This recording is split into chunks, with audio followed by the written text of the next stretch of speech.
Turning and turning in the wild Niger, the falcon cannot hear the falconer. Things fall apart, the center cannot hold. Mere anarchy is loose upon the world. Undoubtedly, mere anarchy has loose upon Africa. Mere anarchy is loose upon Ghana for that matter. This stems from the fact that reports in the international media actually suggested that Al-Qaeda or jihadists are hiding in some parts of Ghana.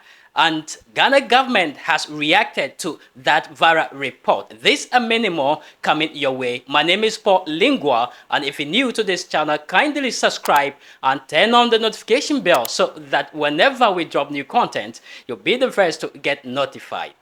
Alright, so before I actually delve into today's episode, the matter on board, I would like every African, every Ghanaian to be assembled here for this very important message.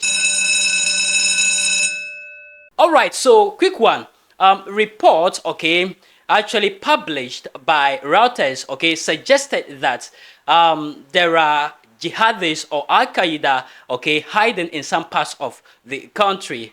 Authority has failed, okay, or turned a blind eye on this incident, and if care is not taken, something unexpected, okay, could happen in this country. And upon chancing on this particular publication by Reuters, Ghana government has also responded, refuting claims that there are Al-Qaedas or jihadists, okay, hiding in some parts of Ghana, as the report suggested. So let's actually go deep into when this report was published, and then also look at when Ghana government actually reacted or responded to the that's to say the story. Now on October 26th, okay, Reuters reported that, okay, and you can see that on your screen, in Ghana, Sahel jihadists find refuge and supplies, sources say. Now, if you look at the details of the story, it says that Islamist militants fighting in Burkina Faso are discreetly using Ghana's north as a logistical and medical rear base to sustain their insurgency. 7 sources told Reuters a move that could help them expand their footprint in Africa. And the report continued to say that the sources, okay, who include Ghanaian security officials and regional diplomats, said Ghanaian authorities appear to be mostly turning a blind eye to the insurgent crossing over from neighboring Burkina Faso to stock up on food, fuel, and even explosives, as well as getting injured fighters treated in hospitals in Ghana here. So this is what Reuters actually reported early on, and according to them, okay, they attributed their sources to so many people. About 7 people or 7 sources, okay, in these stories have been identified, and what they are saying is that security officials and regional diplomats, they should tell you that information, okay, gotten and put on this platform or this media house is actually ascertained, okay, from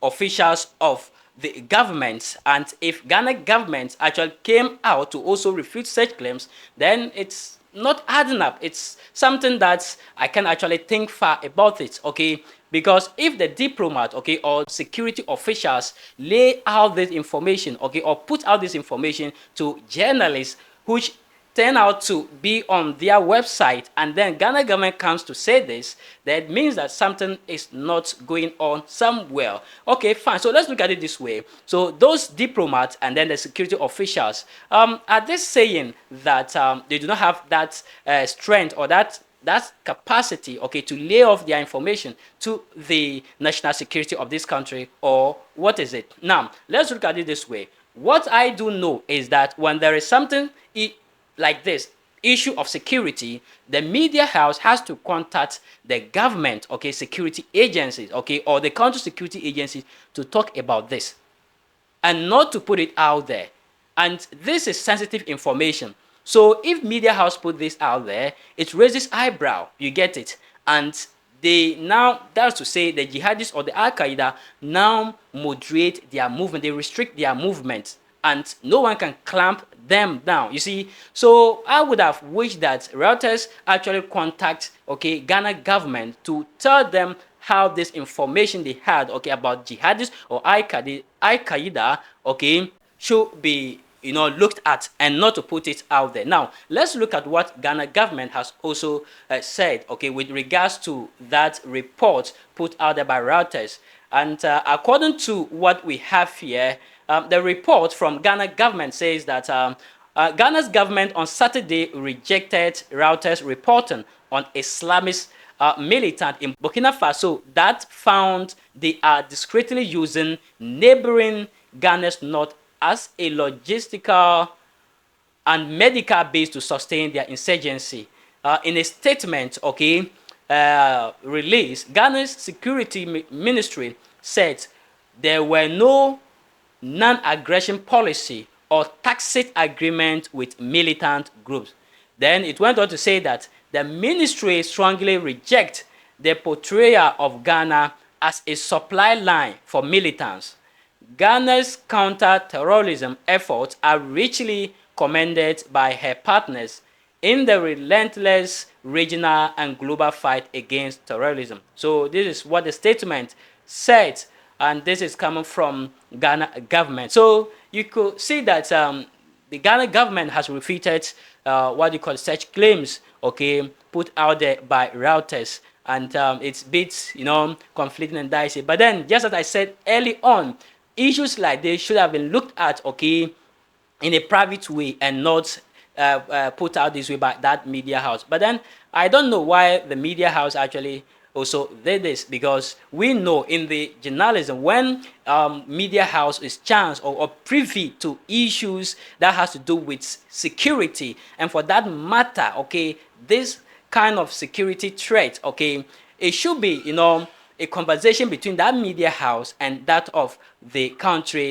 in concern. You get it? So basically, that is how this should be done. So let's see how this turns out. Maybe if there will be other updates, we will bring to you. So the dew of the day has crept upon our thoughts, and nature must obey its necessity. This is where we draw the curtains on today's episode.